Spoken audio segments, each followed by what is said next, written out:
有请创新经济论坛联席主席、美国前财政部长、保尔森基金会主席亨利·保尔森上台。Please welcome to the stage, co-chair of the New Economy Forum, former U.S. Treasury Secretary and chairman of the Paulson Institute, Hank Paulson.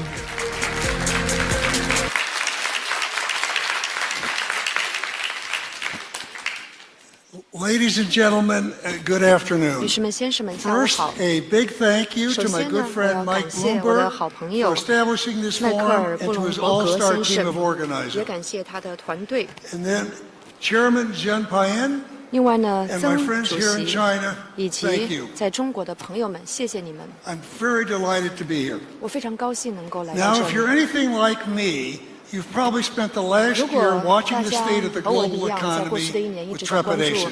世界的 To 经 be 济，而且是 blunt, 胆战心惊。 things aren't going well. 因为首先 As a young 形势不 investment 是特别 banker 好 in。the 1970s, I 在 had some 70年代 fairly 的时候呢， straightforward 当 principles. 时的这个经济 One 的 of the 原 most 则非常 important 的 was 直 that 接，其中最 economic 主要的就 competition 是 would be 经济的 fierce, 竞争 but 是 ultimately 非常 need 激 not 烈 be 的， zero 但是 sum. 不一定是零 We knew 和 that 的游 Monday's 戏。 winner 我们知道 may be Tuesday's loser. 周一赢了，也许周二 Those 就 of us 输 who 了 have。spent our lives 我们如 around 果 markets 一直在市 have 场 learned 上 a 做 very 生意 basic truth. 那我们就学到了这样一个 Enduring 基本 and 的事实 persistent，那就是持 competition 续的竞 produces the 争 best 会带来 long-term 最好 results 的长 for 期 any 的 company 能够让 and 所有的 any 公司 country. 和所有的国家受 And 益的 real 结果。 competition 实质的竞争， requires a 真正的 level 竞 playing 争呢， field 是需要 and a 平等 fair 的竞 go 争的 for 环 all 境 players. 和对所有人 This 公平 principle 公 is 正的环 particularly 境。 important 这个 at a 原 time when 则 the 在 Chinese 当 state 前 is enlarging 尤 its 其 direct 重要。 role 现 in 在呢， companies 中国 that would compete better and more fairly if they are run on a commercial basis. But it also has some very important implications for the notion of decoupling. If you disconnect from others, you can insulate yourself from some risks, but frankly, you don't end up stronger and you create other risks in the process. Over the past year, we've all heard an increasing cacophony of military zero-sum metaphors applied to business and markets. It's a trade war. It's a technology war. It's weaponizing export controls. The now popular thinking that seeks to militarize trade and cross-border investment is jarring. And it's exactly the sort of thinking I had in mind last year when I warned that an economic iron curtain was descending as the U.S. and China came under growing pressure to decouple.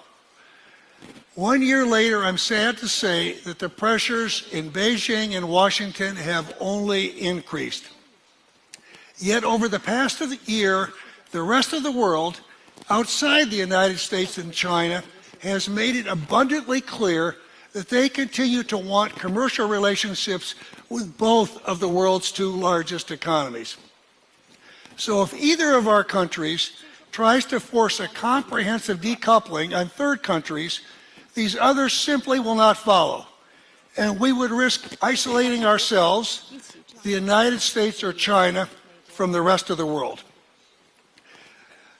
But we have another self-interested reason for caution. Without the inherent competition, economies risk becoming a shell of what they can be and should be. I believe America's openness forged the fires of competition that made our economy the envy of the world. That's why I welcomed last month's public statement by Vice President Pence that the Trump administration does not take decoupling from China as its strategic goal. Decoupled economies doom themselves to multi-dimensional conflict because once decoupled, they are less likely to work jointly with a newfound adversary on other issues and interests. If we decouple economically, good luck trying to work together to combat common foes such as nuclear proliferation, climate change, global pandemics, or any of the other threats to global stability. So the bleeding of military prisms and ideas into not only rhetoric but policies should concern us all. And that's my headline for you. I believe we are now headed in precisely the wrong direction. We are headed for more decoupling, not less, despite professions of constructive intent from Washington and Beijing. Last year at this forum, I spoke of the barriers to the flows of goods, capital, people, and technology. Some predated the current trade disputes, others are a result of it. Flows of goods, for example, have been impeded by the failure of China to open big parts of its markets to foreign competition. And they have been further impeded by unilateral or retaliatory tariffs from both the U.S. and China. Like so many others, I'm hopeful that before too long, I will be able to enthusiastically congratulate Secretary Mnuchin, Ambassador Lighthizer, and Vice Premier Liu He for accomplishing what the whole world is waiting for, completing phase one of a U.S.-China trade agreement. But even when this is done, it won't be the end of the story. But it would be the first trade deal between the U.S. and China in nearly 20 years, and it's long overdue. At the same time, decoupling and flows of goods will likely continue because the idea of tariffs has been re-legitimized after taking a wallop following the dismal failures of the 1930s. The originators of America's disastrous Smoot-Hawley Tariff Act of 1930 would be ecstatic. Beyond goods, I also warned about interruptions to the flows of people. And indeed, these have been impeded by new restrictions on visas, people-to-people exchanges, and the interactions of students and scholars. But what concerns me most is what's happened to the flows of capital and technology over this past year. Both areas are vulnerable to significant negative headwinds in the form of policy changes under consideration in the U.S. and China. I will now talk a bit about those risks to financial markets and then discuss technology challenges along with proposing a few modest remedies. Financial markets function best when they are transparent and are open. And this should be an area of mutual benefit. For the U.S., which has liquid, sophisticated, transparent, and hitherto open capital markets, financial services are an area of tremendous competitive advantage. For China, which has suffered from illiquid, underdeveloped markets and too little transparency, this is an area that has been largely closed to the world for too long. This has contributed to the misallocation of capital, inefficiencies in hidden debt, and risk across the Chinese financial system. But there is some good news. China has begun to open its capital markets, and the impending trade agreement has important new provisions related to foreign ownership. Opening offers American and global firms the opportunity to contribute to developing China's capital markets.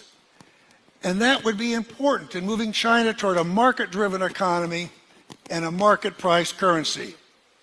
Financial openness in China and the opening of China's capital markets would also facilitate the development of China's national carbon market. This has more potential than just about anything to reduce carbon emissions in China and mitigate a formidable and certain risk to the economic security and social stability of China and the entire world, while creating new opportunities for environmental goods and services and financial products. But none of this will happen if we continue on a trajectory of financial decoupling. Put simply, China must open further. It needs to resist the defensive temptation to protect domestic firms that would become stronger if they are subjected to best-in-class foreign competition. But Washington needs to resist some temptations too. Decoupling China from U.S. markets by delisting Chinese firms from U.S. exchanges is a terrible idea. So is forcing Chinese equity out of the MSCI indexes.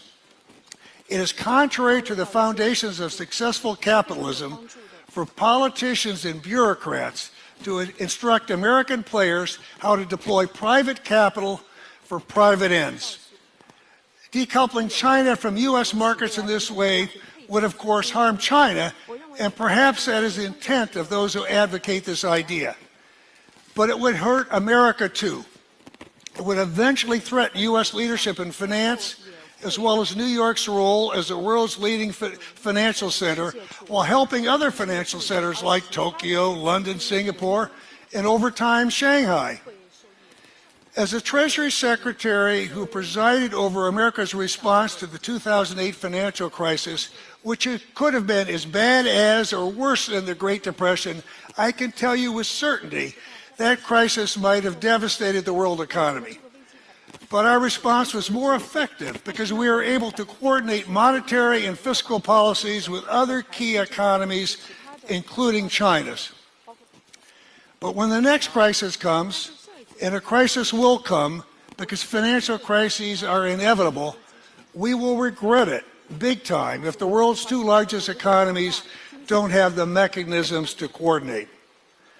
Also, let's not forget that China is a very large purchaser and holder of U.S. treasuries. That helps support U.S. monetary policy, enabling lower interest rates, and supporting our spending and lack of savings. China's future decisions here could significantly impact interest rates and the ability to manage our deficit. We need a few affirmative steps to signal that we still see the prospect of a shared future. But without such steps, we are moving toward a potentially destabilizing financial decoupling. Now that brings me to an even greater challenge of decoupling. American and Chinese technology systems and standards are being separated, and the world's systems and standards may become balkanized in the bargain. The technologies that underpin the fourth industrial revolution, from artificial intelligence to quantum computing to 5G telecommunications, will transform the worlds of commerce and combat. But if every country has different technology standards, their systems are going to be incompatible. And without interoperability, it will be impossible for the cross-border supply chains that underpin today's global commerce to function. If we slash ties and forbid technical exchanges, it will fracture the global innovation ecosystem and curtail an enormous amount of potentially world-changing basic research. We also risk permanently fracturing regulatory foundations, shredding the supply chains that link individual economies to one of the most powerful economic engines of the 21st century. At best, each country will create its own standards, isolating itself within its national economy. At worst, we end up with a debilitating global competition over standards that fracture the world into technological blocks. But blocks only work if participants don't straddle both sides of the fence. So if the U.S. seeks to forge an exclusive technology bloc, it would isolate and weaken the U.S. economy by reducing its ability to trade not just with China, but with the rest of the world. If third countries adopt Chinese standards, then China will have access to these markets, leaving the United States in the cold. And the reverse is true. If third countries adopt American standards, then China will be shut out of these markets. To unravel global technology challenges, we must begin with common technology standards that facilitate global trade and investment in these areas. Of course, there will always be technological breakthroughs that are critical to commercial innovations and to a country's national security. They should be protected. But when technologies also have the potential for widespread and beneficial commercial use, sequestration risks ceding economic leadership to a rival company and country. Every country's national security is ultimately dependent on its economic competitiveness. So this trade-off needs to be made with incredible care. Second, we need interoperability. For all but the most sensitive technologies, we should fight for at least some degree of interoperability as the best way to limit the scope of the economic Iron Curtain. As one example, Huawei could agree to make its technology interoperable with other systems. So if a European telecommunications provider wants to buy 5G from a non-Chinese supplier, those purchases would be interoperable with the already installed Huawei 4G systems. For Chinese firms and other industries, that kind of step could serve as an example of the need to adhere to standards acceptable to multiple parties. Without this, I believe we will face impossibly stark choices that risk balkanizing the world. Now, I'm not naive about any of this. Strategic competition between the U.S. and China isn't going to go away. That means a strategic decoupling is necessary in some areas, not the least the most sensitive advanced technologies vital to national security are communications backbones and internet governance. But here's the key. Even as we build a high fence around a small yard to protect national security, we must not impair our individual and shared economic security and that of the rest of the world. But that's not what's happening right now. Instead, regulators in both Washington and Beijing are talking not about small yards with high fences, but Olympic-sized stadium yards and fortresses ringed by moats. For the sake of our people's prosperity and the global economy, we need a framework to manage competitive U.S.-China relations within these new realities. And a major part of that framework for managing a technology competition that, unlike our trade dispute, will not be negotiated but will be contested in the marketplace. Unfortunately, emerging and foundational technologies have become the third rail of the U.S.-China strategic competition.